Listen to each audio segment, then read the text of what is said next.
volta no segundo bloco, nós vamos falar sobre amamentação. Aproveitando o Agosto Dourado, essa campanha que é feita pela Sociedade Brasileira de Medicina, eu convidei a doutora Manuela Azeredo, ela que é ginecologista e obstetra, para conversar com a gente um pouco e para tirar os mitos, né, Manuela, sobre esse assunto que isso tem causado muito amor e muita dor para muitas mães, né? Exatamente. Nayara, obrigada pelo convite.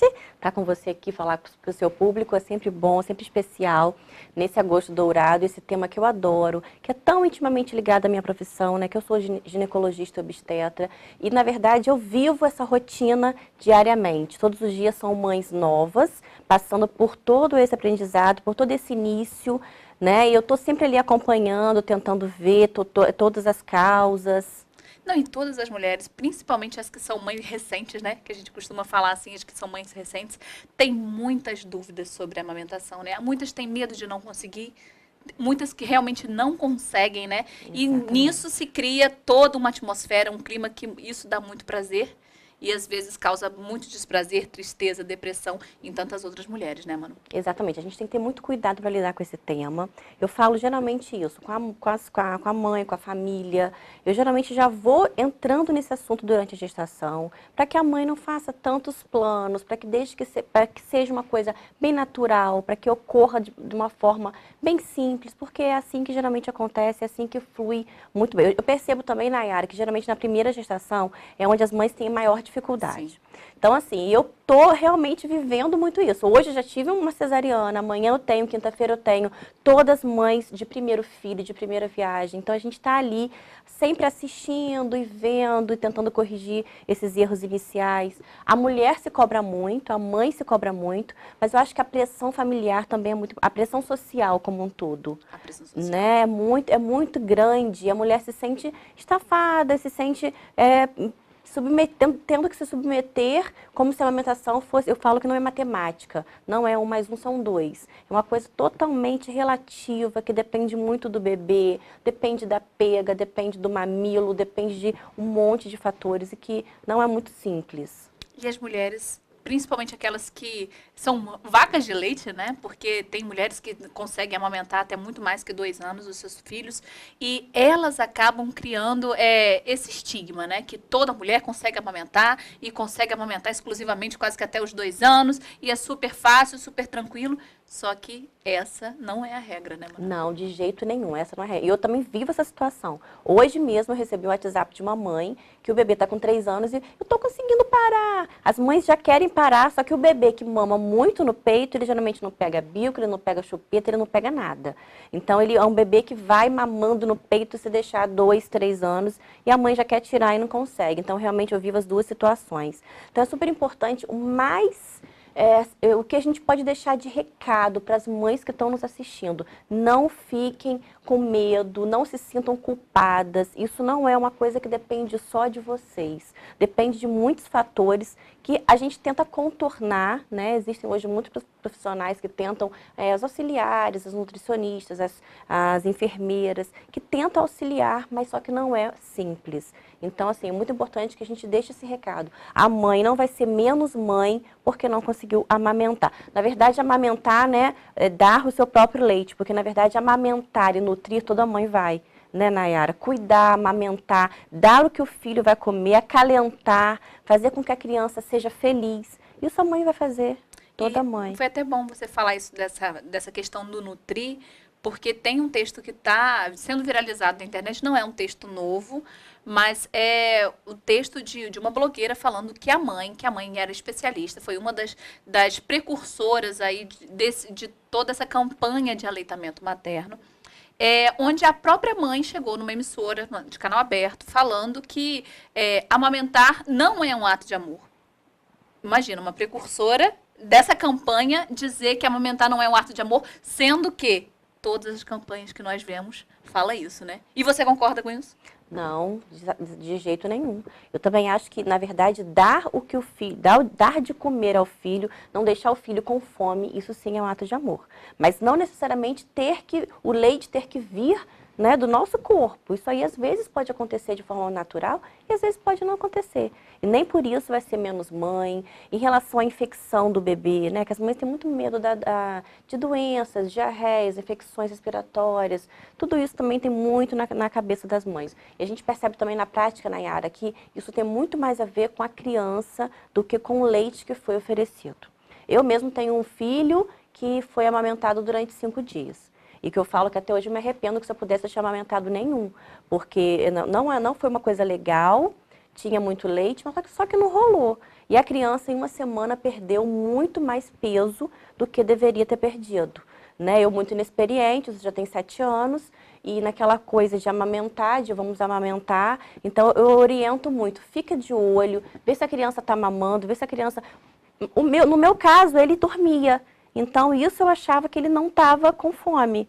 Mas muitas crianças choram. E as mães dão Luftal e dão Buscopan e levam no médico e muitas vezes é só fome. Porque às vezes aquele leite não está sendo suficiente, né, para aquela criança. Não está, na verdade, saindo o suficiente para aquela criança. Então, às vezes, sim, tem que haver o complemento. Então, assim, eu acho, falando do meu caso, foi uma semana a criança foi pesada e viu que ele perdeu muito. Na verdade, com 1 mês, ele retornou o peso de nascimento. Nossa. Então, na verdade, com 1 mês a criança já perde, já ganha, geralmente já está mais do que ele nasceu. Não, com 1 mês ele retornou. Então, assim, às vezes até me culpo. Por que eu não instituí um aleitamento artificial antes? Eu esperei muito. Eu esperei o bebê passar, na verdade, do limite inferior para poder começar a implementar. Então, assim, a criança só precisa nessa fase de mamar, para poder ficar inteligente, para poder o neurônio funcionar, para poder tudo começar a funcionar direitinho. E hoje o menino tem 7 anos, ele nunca fez um exame de sangue, ele nunca ficou internado, ele teve, eu acho que 2 amidalites, porque gosta muito de coisa gelada, e frio, e resfriado, não tem jeito. Mas assim, internação não teve, ele não tem infecção nenhuma, assim, uma criança super saudável. Então assim, não influenciou em nada na vida dele.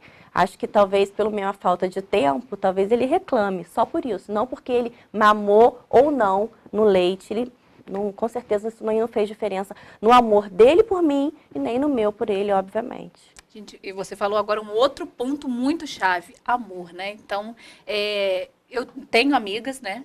Inclusive, uma delas a gente já esteve na casa dela, ela já esteve aqui dando, inclusive, o depoimento dela, ela é pediatra. Né? E onde a maioria dos pediatras incentivam a amamentação, o aleitamento exclusivo, até os 6 meses, se possível até os 2 anos. Só que ela, desde o primeiro mês, não conseguiu. Então, quando você passa pela situação, eu percebo isso nas minhas amigas, né? Eu mesma me culpei muito, entendeu? Eu estava disposta a aumentar até 2 anos de idade, eu só consegui até o 8º e me culpei muito por isso. Né? Então, assim, e olha que não foi tanto tão pouco quanto das outras pessoas, né? Mas mesmo assim, ainda me deu uma culpada. O dela foi quanto tempo, da sua amiga? 1 mês. 1 mês. E tem uma outra que fez... para uma pediatra. E tem uma outra que é estudante de medicina. Hoje ela é estudante de medicina. E ela fez redução de mama, que eu acho que hoje em dia é um dos fatores primordiais também, né? Para não se conseguir amamentar. Ela fez redução e não conseguiu nada. Então, ela morria de medo que a filha não amasse tanto quanto uma criança que foi amamentada no peito até 2 anos de idade não amaria.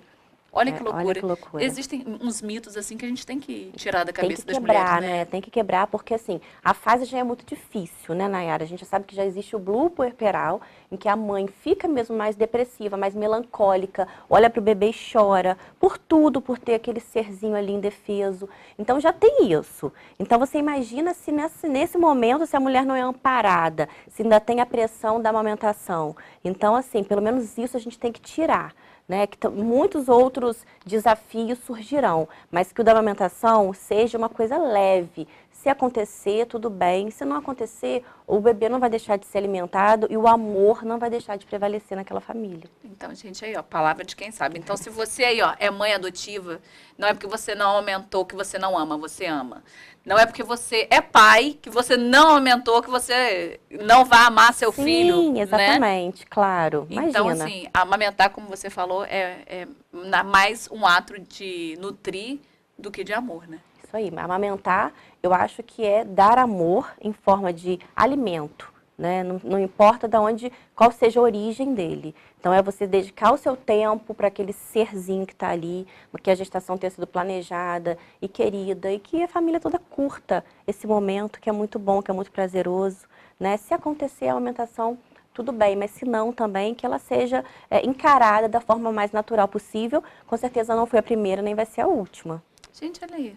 Como eu sempre digo, né? Palavra de quem sabe tem que ser a última. Quem sou eu para complementar mais, porque isso, na verdade, foi uma aula, né? Não só uma aula médica, como também uma aula psicológica para um monte de mãe, né? Isso é o mais importante, né, Yara? Eu sinto que muitas vezes o paciente precisa só disso, uma palavra, de um conforto. E eu, geralmente, nessa fase, eu mando áudio, né? Porque acho que eu não me contento em escrever. Escutar a voz, né? Sempre bom. Eu paro e mando áudio, falo, não, fica calma e vai dar tudo certo, e daqui a pouco empedra de um lado, do outro, fica dolorido, e vamos lá e faz massagem, e a gente vai incentivando, e se não aconteceu também, eu geralmente dou meu exemplo, acho que algumas pessoas já devem ter ouvido, porque é bom, né, a gente ouvir de uma pessoa que já passou. E talvez no caso da escritora do texto, talvez ela era muito ativa em pró-amamentação, mas quando ela passou na realidade, na prática, eu acho que ela quebrou esse paradigma e ela viu que, na verdade, não é tão simples assim.